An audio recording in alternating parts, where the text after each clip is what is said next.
Selamat pagi. Selamat pagi. Selamat berjumpa lagi dengan kami berdua. Kembali lagi di pelajaran ke-9. Enggak kembali lagi sih, Bu. Oh, belum ya? Belum mulai. Ya, maksudnya kembali di kelas kita, pelajaran 9 gitu ya. Baiklah. Kita lanjut. Ini judulnya Yesus Kristus lahir. Christmas come early gitu ya, karena ini Belum masuk Desember bahkan. Iya. Walaupun memang kita setiap saat kita memperingati sih ya kelahiran Tuhan Yesus kan, buat juru selamat kita pasti memperingatinya. Nah, tapi secara khusus memang biasanya tema-tema ini yang kelahiran Kristus biasanya ada di Desember, karena satu paket ini dengan pelajaran tentang dengan Zakaria, Elizabeth, Yohanes Pembaptis, semuanya jadi satu paket. Bagian ini dipindah ke paling depan ya, lebih awal gitu. Nanti ada 4 minggu di Desember kita tetap bicara tentang kelahiran Kristus juga sih. Mungkin lebih bukan prosesnya tapi pada lebih hal-hal yang teologis kayaknya. Oke, itu sekedar preview buat selanjutnya. Sekarang kita akan berdoa dulu. Ya. Bapak yang berdoa dalam doa. Oh iya. Kita berdoa. Terima kasih Bapak di surga, kami bisa kembali mengikuti kelas sekolah minggu online. Kami menyerahkan konsentrasi kami, semua peralatan yang kami gunakan juga kami serahkan dalam tangan Tuhan, supaya Tuhan menjamah, memberkati, dan kelas kami boleh dimengerti. Semua firman Tuhan yang disampaikan boleh dipahami dan bisa dilakukan dalam hidup sehari-hari. Kami menyerahkan doa kami dalam nama Tuhan Yesus. Amin. Ya. Baiklah, ini ayatnya diambil dari Lukas 2 ayat 1 sampai 7. Lebih pendek dibanding Nyanyian Zakaria kemarin. Dan ayat hafalannya tapi yang hari ini panjang gitu ya. Ayat hafalannya diambil dari Lukas 2 ayat 6 sampai 7. Ayat 6-nya pendek ya. Ayat 7-nya panjang.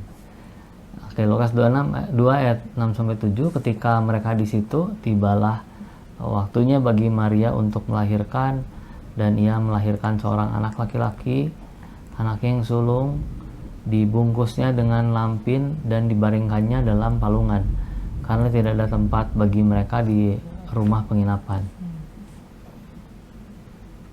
Ini memang saya sempat kaget juga ya waktu persiapan bahan ini. Sebetulnya yang membahas tentang kelahiran Yesus itu hanya di perikop ini doang, cuma 7 ayat ini gitu.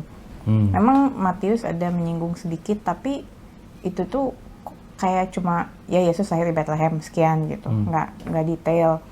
Beda dengan kalau kita lihat kemarin kayak Yohanes Pembaptis gitu kan, lebih panjang gitu ceritaannya gitu ya. Kalau ini ya segini aja gitu. Tapi justru kelahiran Tuhan Yesus ini yang mengubah banyak hal gitu ya. Yang pertama sih yang mau kita jelasin dan juga ada di buku pelajaran ini, kalau misalnya teman-teman mungkin pernah, saya nggak tahu sih pernah ada yang ditanya mungkin ya gitu, emang iya gitu Tuhan Yesus lahir? Betul Tuhan gitu? kok lahir gitu? Nah ini memang betul terjadi gitu. Satu, kita meyakini karena tertulis di Alkitab. Apa yang tertulis di Alkitab pasti benar.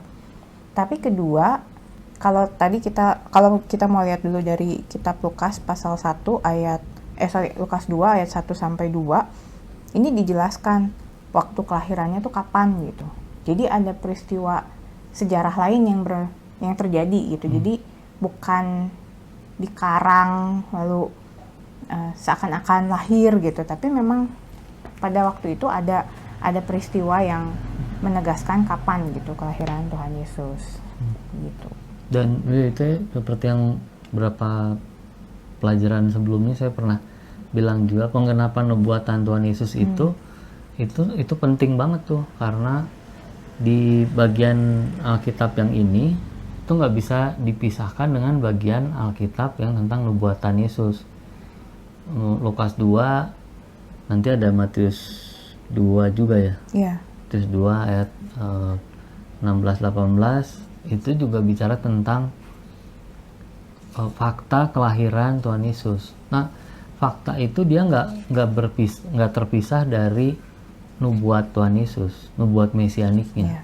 Kenapa nggak terpisah? Karena nggak semua orang yang namanya dikasih dari malaikat, yang lahir dari perawan, yang dari keturunan Daud, dua-duanya gitu. Sangat-sangat ini apa? Sangat-sangat spesifik gitu. Apalagi di waktu itu yang lahir dengan pengutusan malaikat sebelumnya itu nggak banyak orang seperti itu. Jadi sangat-sangat spesifik, dan bahkan kalau kita ingat bahwa di Matius 2 yang bagian ahli Taurat tuh dan orang-orang pemuka agama lain yang ditanya oleh Herodes itu, mereka juga tahu bahwa ada nubuatan itu, tapi mereka nggak tahu ada di mana karena nggak ada yang didatengin malaikat. Nggak seperti Yusuf dan Maria yang kita pernah pelajari kemarin. Nah, dari nubuatan-nubuatan itu, terus kita kan bisa lihat ada singgungannya dalam sejarah. Misalnya ada sensus yang dilakukan Kaisar Agustus. Itu hanya sebagai bahwa di bagian dunia atau di sekulernya ada penanda-penanda yang bisa kita kira-kira, oh begini ini di tahun ini nih gitu. Memang benar ada sensus ini gitu.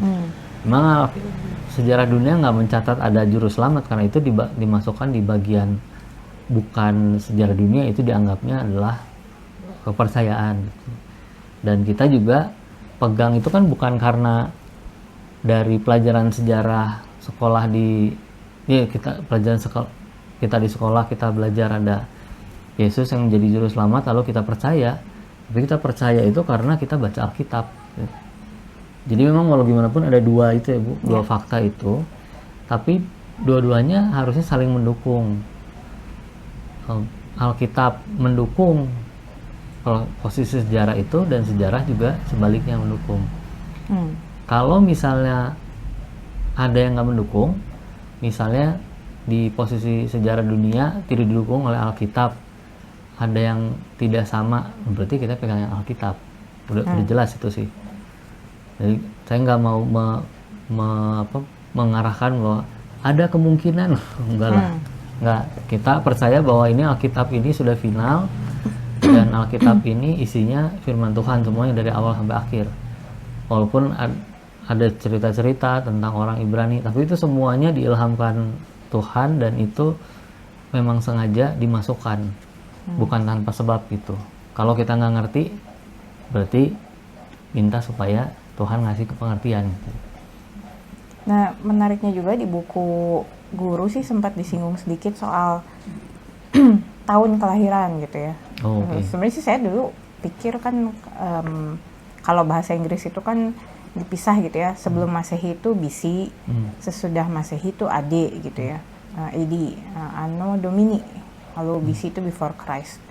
Jadi secara mudahnya kan kita berpikir Tuhan Yesus lahir di tahun 1 Masehi gitu ya. Nah, tapi lalu ada perdebatan gitu. Ada yang bilang bahwa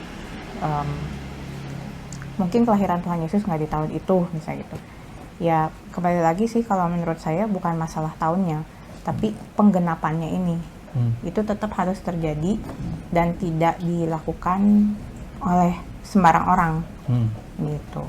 Iya, teman-teman. Nggak bisa ada orang lain yang tiba-tiba sama gitu, sama nih gitu. Oh, ternyata dia lahirnya di Bethlehem juga, dia misalnya keturunan Daud juga, gitu. Nggak sespesifik itu. Gitu. Iya, yang lain nggak sespesifik itu. Oke, jadi yang jelas Tuhan Yesus lahir dan dia memang dilahirkan dari seorang perawan, itu yang kemarin kita juga sempat bahas ya, bahas tentang Maria. Nah, jadi tadi udah disinggung-singgung juga. Poin keduanya adalah tentang Bethlehem. Bethlehem ini satu tempat yang khusus dipakai karena dia mau jadi keturunan Daud itu lahirnya di Bethlehem. Mana di Bethlehem itu kota Daud gitu ya? Bethlehem kota Daud. Nah, ini menarik juga karena waktu saya baca ini dari Lukas 2 ayat 4-5 ini dijelaskan bahwa Yusuf pergi kan dari Nazaret. Nazaret itu kan di utara ya, daerah Galilea, lalu dia turun ke selatan ke Bethlehem, itu di daerah Yudea. Ini di ayat 5 dibilangnya supaya didaftarkan bersama-sama dengan Maria tunangannya. Terus saya jadi, loh kan di Matius waktu itu dibilangnya Yusuf sudah menikahi Maria ya gitu, sudah menjadi istri.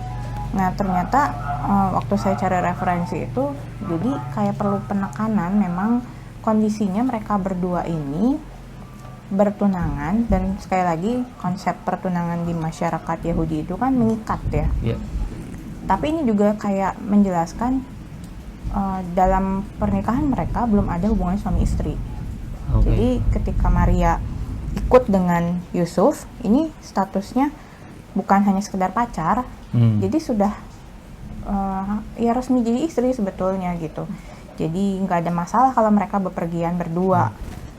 Soalnya kan tahu sendiri ya, masyarakat zaman itu, apalagi orang Yahudi itu, kalau nggak terikat pernikahan masa boleh bepergian gitu ya.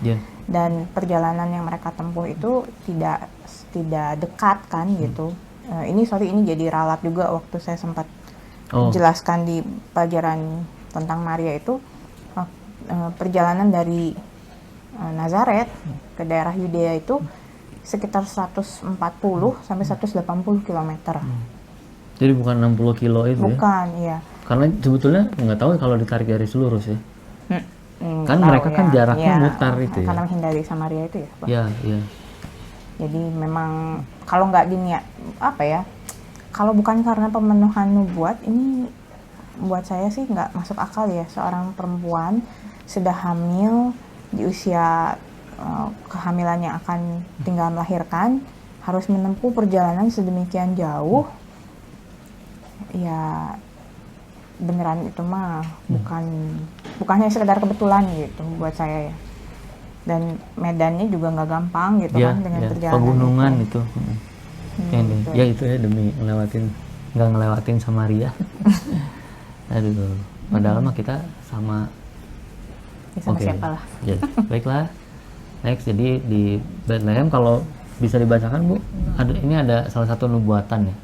Dari di Mika 5 ayat 1. Tetapi engkau, hai Bethlehem Efrata, hai yang terkecil di antara kaum-kaum Yehuda, daripadamu akan bangkit bagiku seorang yang akan memerintah Israel, yang permulaannya sudah sejak purbakala, sejak dahulu kala. Jadi menekankan itu lahir di Bethlehem, dan dia adalah inkarnasi Allah karena permulaannya sudah ada dari dulu. Makanya, nah ini kembali lagi ke ini soal, sebetulnya ada banyak soal, bukan hanya soal tanggal, tapi juga soal hubungannya Tuhan Yesus dengan Sinterklas. Itu kan kita ulang-ulang terus ya. Kenapa kita nggak nyanyi Rudolf sekarang gitu? Di hari Natal kita kok nggak nyanyi Rudolf sih gitu ya. Simbol-simbol Natal yang lain itu sebetulnya, kalau mungkin ya gitu ya, dari persoalan yang awalnya dari tanggal buat saya sih. Jadi kan tadi Bu Vivian sempat bilang juga bahwa kemungkinan bukan tanggal 25 Desember karena ada ketidakmungkinan gitu, lahir di Desember kok ada gembala-gembala gitu. Oh berarti harusnya kalau ada gembala sih sekitaran Maret sampai Juni gitu. Lagi orang-orang lagi udah mulai masuk musim semi kan. Musim semi. Ya, kalau teman-teman mungkin belum tahu ya, di Israel tuh 4 musim negaranya. Jadi ya kayak kita ya mungkin Desember dingin-dingin, tapi kan kasarnya kalau tidur di luar ya masih kuat-kuat dikit lah ya gitu. Tapi kalau winter terus di luar gitu ya, gembala misalnya nangkring di luar, itu mah cari mati gitu. Domba-domba juga cari dikejar serigala. Kurang makanan kan ya.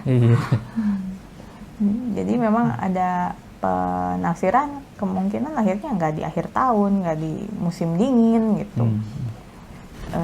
Ya memang kita sempat diskusi juga tadi gitu, bagaimana sebetulnya tanggal ini juga diambil bukan bukan berdasarkan penafsiran ahli Alkitab juga gitu ya, tapi ini adalah perayaan tanggal 25 Desember itu sebenarnya perayaan untuk dewa gitu ya. Istilahnya pagan gitu, paganisme. Ya kalau saya sih balik lagi ya nggak masalah sih kalau soal tanggal mah gitu, silakan aja. Mau Natalan di bulan Maret ya boleh, Natalan di bulan Juni ya silakan gitu. Karena kan esensinya kembali ke soal pengucapan syukurnya ya. Mau karena kalau kita kan sering lihat di foto-foto itu kalau Natal kan musim salju ya, dingin gitu ya, pohon cemaraknya tuh dihiasi salju, lalu bahkan sampai ada lagu White Christmas kayak gitu. Sedangkan di orang-orang yang tinggal di bumi belahan selatan tuh di bulan Desember tuh lagi panas gitu. Nggak ada tuh pohon Natal berhiaskan salju tuh nggak ada gitu. Boro-boro dingin, haredang gitu. Nah jadi ya nggak masalah juga kan gitu. Ada orang-orang yang merayakan Natal di musim panasnya gitu. Ya sah-sah aja. Buat saya sih nggak jadi kita harus ganti nih, Natal nggak boleh di sini karena Tuhan Yesus nggak lahir di 25 Desember. Enggak sih kalau saya gitu ya.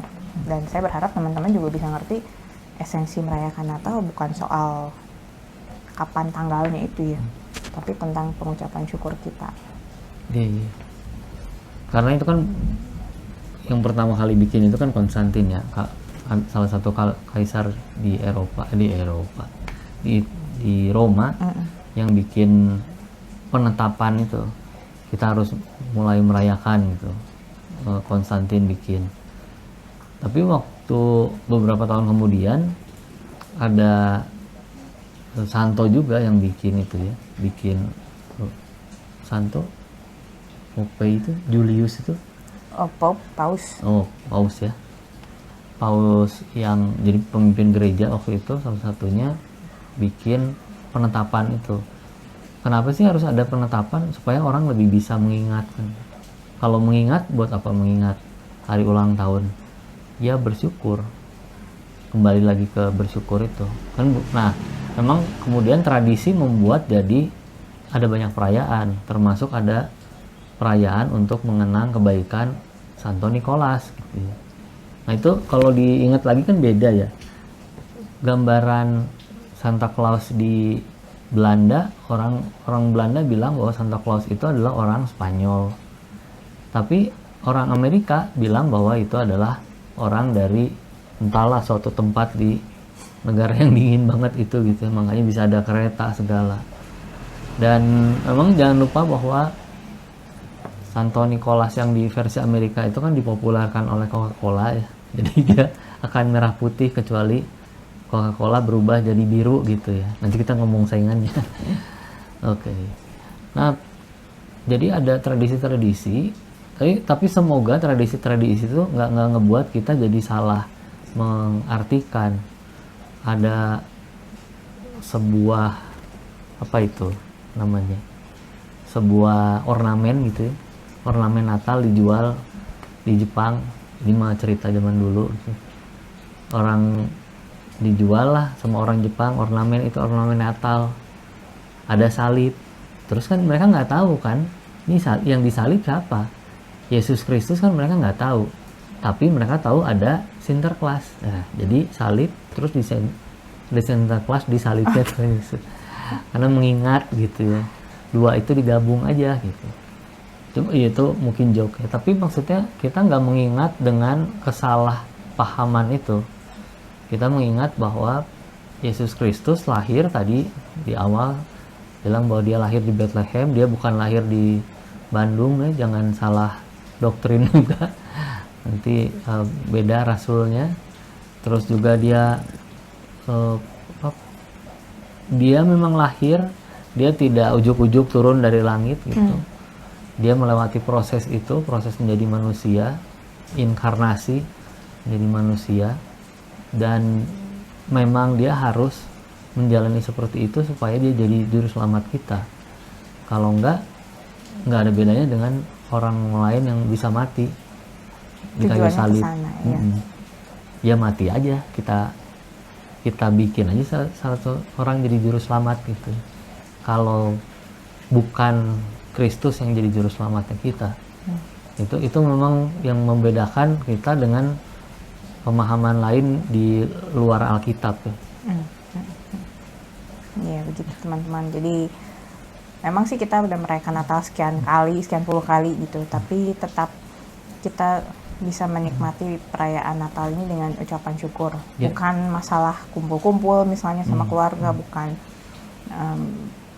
hadiah-hadiah dan lain sebagainya, tapi sekali lagi kita mensyukuri kelahiran seorang juru selamat yang sudah direncanakan sejak manusia jatuh dalam dosa. Amin. Gitu. Oke. Kita cukup sekian dulu. Biar jangan kerasa hawa libur gitu ya, hawa Natal gitu. Biasanya kalau udah kelahiran Tuhan Yesus minggu depannya rasa libur kan ya, mau tahun baru gitu. Nah ini belum mau masuk Desember gitu kan minggu depan. Ini baru akhir November ya. Jangan lupa. Yang sekolah masih ada UAS soalnya. Iya betul. Oke. Ya baiklah. Berdoa. Iya. Terima kasih Tuhan Yesus untuk pelajaran pada pagi hari ini. Terima kasih karena Tuhan mengingatkan kami sekali lagi bahwa yang kami peringati di setiap Natal adalah kelahiran Tuhan kami, bagaimana Dia akan menggenapi rencana penebusan dari Allah Bapa. Kami mengucap syukur Tuhan karena kami adalah orang-orang yang terpilih. Terima kasih karena Tuhan mengasihi kami dan Tuhan mau menyelamatkan kami dari dosa. Sekali lagi terima kasih Tuhan Yesus untuk pelajaran hari ini, dan biarlah murid-murid kami ataupun siapapun yang menyaksikan video ini juga boleh merasakan rasa syukur yang sama seperti kami. Ya Tuhan, kami mau serahkan pelajaran ini ke dalam tangan Tuhan, bagaimana Tuhan terus membentuk hati kami secara pribadi masing-masing, supaya kami semakin hari semakin mengenal Tuhan, dan kami semakin yakin akan panggilan yang Tuhan tetapkan bagi kami. Kami akhiri Tuhan pelajaran pada pagi hari ini. Kiranya Tuhan yang memberkati murid-murid kami semua dalam setiap pergumulan hidup mereka. Tuhan memberikan pertolongan dan jalan keluar. Terima kasih Tuhan Yesus, hanya di dalam nama-Mu kami berdoa dan mengucap syukur. Amin. Amin. Terima kasih sudah menyaksikan. Sampai minggu depan. Tuhan Yesus